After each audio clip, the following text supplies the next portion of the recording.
नमस्कार प्यारे बच्चों, मीनाक्षी ई ट्यूटर में आपका स्वागत है। प्यारे बच्चों, अगर आप हमारे चैनल पर नए आए हैं तो प्लीज़ चैनल को सब्सक्राइब करें, क्योंकि हमारा चैनल साइकोलॉजी, हिस्ट्री, फिलॉसफी जैसे कंटेंट मैटर तैयार करता है जो आपके कंपटीशन लेवल के जो एग्ज़ाम हैं उनमें हेल्पफुल होंगे।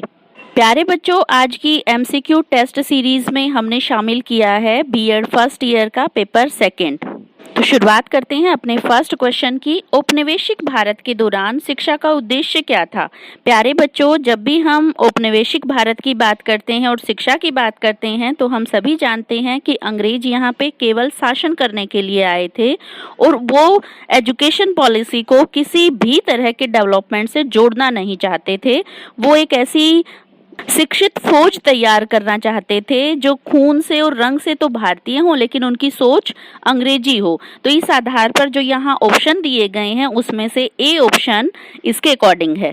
नेक्स्ट क्वेश्चन जो मोस्ट इम्पॉर्टेंट है, एस्टेट और सीटेट में भी काफी बार पूछा जा चुका है। POA, what's the full form of POA?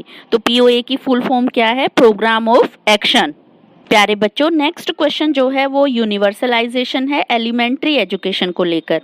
Elementary education की यूनिवर्सलाइजेशन पे सरकार ने बहुत काम किए। जब से हमारा भारत आज़ाद हुआ है तब से बहुत सारी पॉलिसियां बनी, जैसे आप इस पेपर में पढ़ते आ रहे हैं 1948, 52, 64, 86 जैसी बहुत सारी पॉलिसियां बनी, लेकिन आज तक हम इस पे काम नहीं पूरी तरह से कर पाए हैं। छोटे छोटे से जो प्रोजेक्ट आज भी सरकार चला रही है, अगर हम उनको काउंट करें तो यहाँ SSA, RTE, MDM या मिड डे मील जैसी जो पॉलिसियां हैं वो किस लिए चलाई जा रही हैं? ताकि प्राथमिक शिक्षा के हम सार्वभौमिकरण के लक्ष्य को पूरा कर सकें। यहाँ इसका ऑप्शन है ये सब। नेक्स्ट क्वेश्चन भी एग्जाम पॉइंट ऑफ व्यू से मोस्ट इंपॉर्टेंट क्वेश्चन है। MDM यानी कि मिड डे मील जो पॉलिसी थी वो कब से शुरुआत की गई, कब लॉन्च की गई? तो इसका आंसर है 15 अगस्त 1995। प्यारे बच्चों, नेक्स्ट क्वेश्चन है जो हमारे इकोनॉमिक रिफॉर्म्स हैं न्यू, उनके बेसिक एलिमेंट्स क्या हैं? तो यहाँ इसके बेसिक एलिमेंट्स हैं LPG यानी कि लिबरलाइजेशन, प्राइवेटाइजेशन और ग्लोबलाइजेशन। प्यारे बच्चों, इस क्वेश्चन को किसी भी फॉर्म में पूछा जा सकता है कि लिबरलाइजेशन की पॉलिसी जो है कब लॉन्च की गई।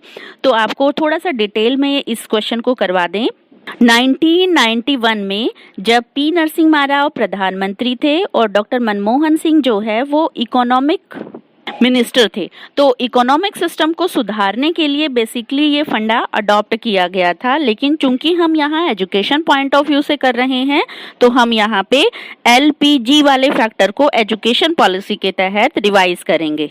प्यारे बच्चों, नेक्स्ट क्वेश्चन है हमारा SC, ST और OBC सहित भारत के कई राज्यों में कुल आरक्षण का कोटा कितने % है? तो यहाँ इसका आंसर है 45।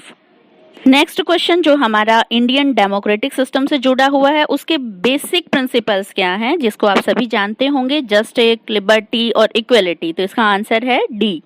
नेक्स्ट क्वेश्चन प्यारे बच्चों, नेक्स्ट क्वेश्चन जो है हमारा 3 लैंग्वेज फार्मूला पर आधारित है। तो इसमें पहली, दूसरी और तीसरी भाषा कौन सी हैं? तो यहाँ आप देख रहे हैं फर्स्ट जो लैंग्वेज अडॉप्ट की गई है वो है mother tongue, second official language और थर्ड लेवल पे जो भी मॉडर्न लैंग्वेज या फॉरेनर लैंग्वेज है उसको अडॉप्ट किया गया। तो इस आधार पर इसका ऑप्शन बनता है D।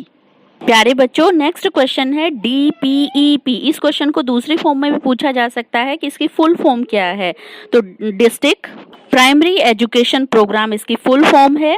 और अगर हम क्वेश्चन की फॉर्म के अकॉर्डिंग इसे देखें तो DPEP के अनुसार केंद्र और राज्य सरकारों की परियोजना लागत का अनुपात क्या है? DPEP एक्चुअली एक प्रोजेक्ट वर्क है जिसमें केंद्र सरकार और राज्य सरकार दोनों ही अपना खर्च या अपनी रेशो शो करती हैं। तो यहाँ पे 85% जो है वो केंद्र सरकार के जिम्मे है और 15% राज्य सरकारों के जिम्मे है। प्यारे बच्चों, नेक्स्ट क्वेश्चन जो है हमारा मॉडर्नाइजेशन से जुड़ा हुआ है। तो मॉडर्नाइजेशन एक ऐसा प्रोसेस है जिसमें हम क्रांतिकारी विचारों को शामिल कर सकते हैं, बहुआयामी प्रोजेक्ट शामिल कर सकते हैं, वित्तीय विकास को शामिल कर सकते हैं। तो इन सभी चीज़ों को जब हम ध्यान में रखते हैं तो इसका ऑप्शन बनता है D। प्यारे बच्चों, अगर आप इन क्वेश्चन की डिटेल स्टडी करना चाहते हैं तो डिस्क्रिप्शन बॉक्स में इनके लिंक दिए गए हैं, वहां ओपन करके आप इनकी डिटेल स्टडी भी कर सकते हैं। मुझे उम्मीद है कि आप इनकी सहायता से अपनी तैयारी कर रहे होंगे एग्ज़ाम की। इसी मंगल कामना और आशीर्वाद के साथ थैंक यू।